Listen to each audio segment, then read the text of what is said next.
అందరికీ నమస్కారం. నా పేరు Padmaja. Welcome to my Indian plot.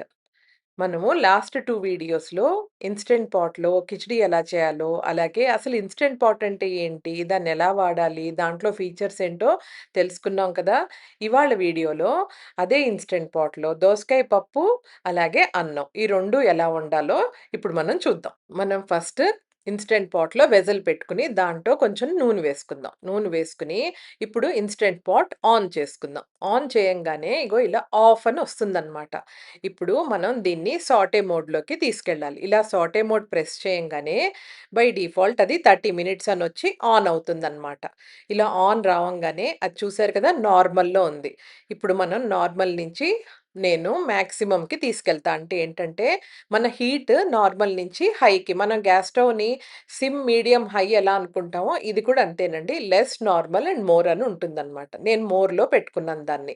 మోర్‌లో పెట్టుకొని ఇప్పుడు నేను ఆయిల్ ఆల్రెడీ వేసుకున్నాను కదా! దాంట్లో ఆవాలు, జీలకర్ర, ఇంగువ ఈ 3 వేసి అవి కొంచెం చిటపటమన్నాక దాంట్లో సన్నగా 3 వెల్లుల్లిపాయ రెబ్బల్ని తురుముకున్నాను. ఇలా తురిమేసుకుని ఒక 2 నిమిషాలు మనం వేయించుకున్నామంటే మన వెల్లుల్లిపాయలు చక్కగా వేగిపోతాయి. ఇప్పుడు దీంట్లో ఒక గుప్పెడు కరివేపాకు, అలాగే ఒక ఉల్లిపాయని రఫ్‌గా చాప్ చేసుకొని అది గూడా వేసుకోండి. ఒక 2 మినిట్స్ దీన్ని గూడా ఆయిల్‌లో సాటే చేసుకునేసరికి అవి కూడా సాటే అవుతాయి గదా!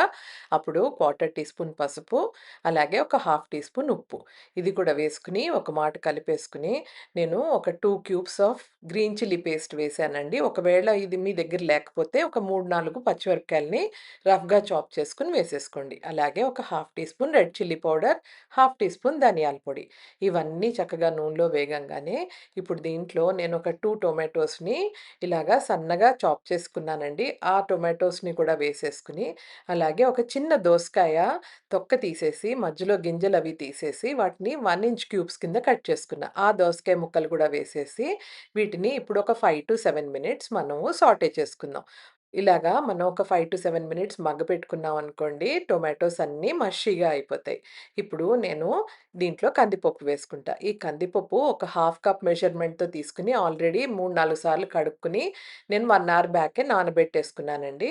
ఆ వాటర్ అంతా డ్రైన్ చేసేసి, ఇప్పుడు ఈ కందిపప్పు కూడా వేసేసి బాగా కలుపుకోవాలి. అలా కలిపేసుకున్నాక దీంట్లో ఇప్పుడు మనం వేడి వేడి నీళ్లు పోసుకొని, దానికి ఎంత పోసుకోవాలి అంటే కందిపప్పుకి నీళ్లు మనం ఈ పప్పులోకి పప్పు మునిగాక ఒక హాఫ్ ఇంచ్ పైకి నీళ్లు రావాలి. అలా వచ్చేసాక బాగా కలిపేసుకొని లిడ్ పెట్టేసి క్లోజ్ చేసేయాలి. ఇలా క్లోజ్ చేశాక ఇప్పుడు మనం మోడ్‌ని చేంజ్ చేసుకుందాం. ఇంతసేపు సాటేలో ఉంది కదా! ఇప్పుడు దాన్ని క్యాన్సిల్ బటన్ నొక్కంగానే ఆ సాటే మోడ్ ఆఫ్ అయిపోతుంది. చూసారు కదా! అలా ఆఫ్ అని వస్తుంది ప్యానెల్ మీద. ఇప్పుడు మనం ప్రెషర్ కుక్ మోడ్‌ని మనం ఆన్ చేసుకుందాం. అలా ఆన్ చేయంగానే నేను లాస్ట్ టైము 4 పెట్టానండి టైమర్. అదే 4 టైమర్ బై డిఫాల్ట్ చూపిస్తుంది. కానీ ఇప్పుడు మనం పప్పు వండుకుంటున్నాం కాబట్టి నేను 10 పెట్టుకుంటా. ఇలా 10 పెట్టుకొని మనం ఒక నిమిషం ఆగంగానే ఆ కుకింగ్ ప్రాసెస్ స్టార్ట్ అయిపోతుంది. అంటే 10 అనంగానే 10 మినిట్స్‌లో అవుతుందని కాదండి. చూసారు కదా! ఇలా ఆన్ అవుతుంది. అంటే ఏంటంటే ఫస్ట్ అసలు ప్రెషర్ బిల్డ్ చేసుకుంటుందనమాట. మన కుక్కర్‌లో కూడా చూసారా? వెంటనే కుక్కర్ పెట్టంగానే విజిల్ రాదు కదా! అది ప్రెషర్ బిల్ట్ అయ్యాక పూర్తిగా బిల్డ్ అయ్యాక అప్పుడు మనకి విజిల్స్ వస్తుంటాయి. ఇది కూడా అంతే. ఇలా పూర్తిగా ప్రెషర్ బిల్డ్ అవ్వడానికి మనం పెట్టుకునే పప్పు క్వాంటిటీ కానీ, రైస్ క్వాంటిటీ కానీ ఆ క్వాంటిటీని బట్టి ఆ ప్రెషర్ బిల్డ్ అయ్యే టైం తీసుకుంటుంది. నాకు మోస్ట్‌లీ ఇలా పప్పు వండుకున్నప్పుడు 8-10 మినిట్స్ తీసుకుంటుంది. అలా 8-10 మినిట్స్ తీసుకుని అప్పుడు ప్రెషర్ పూర్తిగా బిల్డ్ అయ్యాక పైన చూసారా వైట్ కలర్ నాజిల్ లాంటిదుంది కదా! అది పైకొస్తుందనమాట. అంటే ఏంటంటే లోపల బాగా ప్రెషర్ బిల్డ్ అయినట్టు లెక్క. ఇప్పుడు మన టైమర్ కూడా స్టార్ట్ అయిపోతుంది. మీకివన్నీ చూపిచ్చే లోపల 10 నుంచి 8కొచ్చేసిందండి. అది 10 నుంచి కౌంట్ డౌన్ స్టార్ట్ అయ్యి 10, 9, 8, 7 అలాగా 0 వరకు వస్తుంది. ఇలా 1 వచ్చింది కదా! ఇప్పుడు చూడండి ఇంకొక 1 మినిట్‌లో 0 అనొస్తుంది. అంటే 0 రావంగానే కుకింగ్ ప్రాసెస్ ఆగిపోతుందనమాట. ప్రెషర్ కుకింగ్ ప్రాసెస్ ఆగిపోయి ఇలా ఎల్‌ఓ అని చూపిస్తుంది. అలాగే బై డిఫాల్ట్ అది కింద కీప్ వార్మ్‌లోకి కూడా వచ్చేస్తుంది.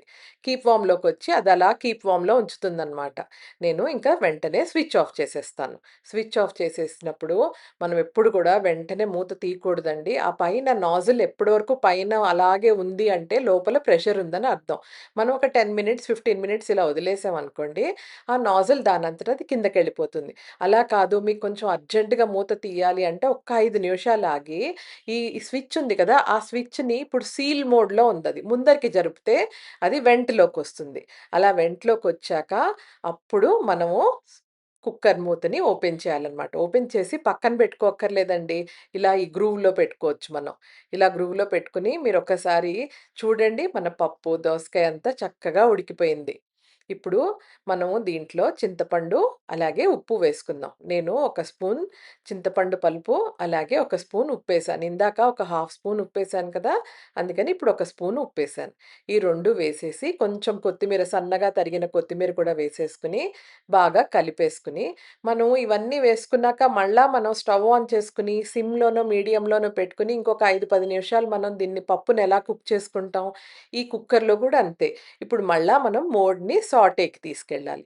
సాటేకి తీసుకెళ్ళి మనము అలాగే ఒక 5-10 నిమిషాలు కనుక కుక్ చేసుకున్నామనుకోండి, చక్కగా కుక్ అయిపోతుంది. ఇప్పుడు మీరు సిమ్ పెట్టుకుంటారా? మీడియం పెట్టుకుంటారా? అనేది మీ టైంని బట్టి మీరు సెలెక్ట్ చేసుకోవచ్చు. నేను మీడియంలో పెట్టుకున్నాను. మీడియంలో పెట్టుకొని ఒక 5-10 మినిట్స్ సిమ్‌లో కుక్ చేసుకుంటాను ఇలాగే.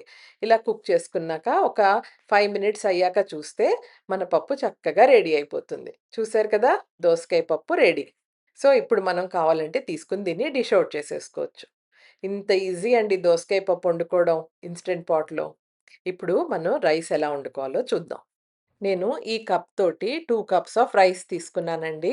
ఆ రైస్‌ని 2, 3 సార్లు బాగా కడిగేసుకొని, వాటర్ అంతా డ్రైన్ చేసేసుకొని, ఆ వెసెల్‌ని ఇలాగా మనం ఇన్‌స్టంట్ పాట్‌లో పెట్టేసుకొని, దీంట్లో ఇప్పుడు మనం నీళ్లు పోసుకుందాం. మనము మామూలుగా కుక్కర్‌లో పెట్టినప్పుడు ఒక కప్పుకి 2 కప్పులు నీళ్లు పోసుకుంటాం గదా! దీంట్లో గూడా అంతే. నేను 2 కప్స్ ఆఫ్ రైస్ తీసుకున్నాను కదా! దానికి 4 కప్స్ ఆఫ్ వాటర్. ఇలా 4 కప్స్ ఆఫ్ వాటర్ పోసేసుకొని, మనము లిడ్‌ని క్లోజ్ చేసేసుకుందాం. లిడ్ క్లోజ్ చేసుకున్నాక స్విచ్ ఆన్ చేయంగానే అది ఆఫ్ అని చూపిస్తుంది కదా! ఇప్పుడు మనము రైస్ అని ఉంది కదా! ఆ మోడ్‌ని జస్ట్ ఆన్ చేసుకున్నామంటే చాలండి. మిగిలిందంతా అదే చూసుకుంటుంది. ఇలా రైస్ ఆన్ చేయంగానే బై డిఫాల్ట్ అది 12 నంబర్ చూపిస్తుంది. అంటే 12 మినిట్స్ పడుతుంది అని అర్థం అన్నమాట. కానీ అది 12 మినిట్స్‌లో అవుతుందని కాదండి. మనం ఇందాక చెప్పుకున్నట్టు ప్రెషర్ బిల్డ్ అవ్వడానికి 8 మినిట్స్ దాకా పడుతుంది. అలా 8 మినిట్స్ అవ్వంగానే ప్రెషర్ బిల్డ్ అయ్యి అప్పుడది 12 నుంచి కౌంట్ డౌన్ స్టార్ట్ అయ్యి ఇలాగా 3, 2, 1 అని లాస్ట్‌కి 0 వరకు వస్తుందన్నమాట. అలా 0 వరకు రావంగానే మనము స్విచ్ ఆఫ్ చేసేసుకోవడమే.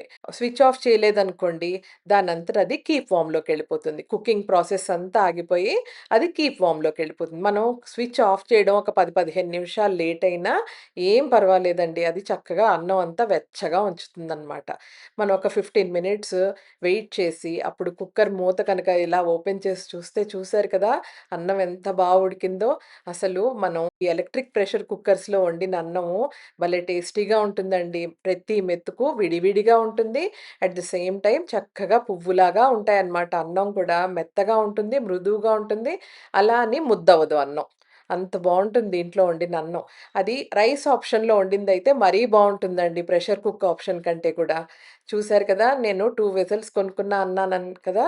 ఆ 2 వెసెల్స్‌లో నేను ఒక దాంట్లో పప్పు, ఒక దాంట్లో అన్నం ఇలాగ రోజు నేను ఇలాగే వండుకుంటానండి. భలే ఈజీగా ఉంటుంది దీంట్లో వంట చేసుకోవడం మటుకు.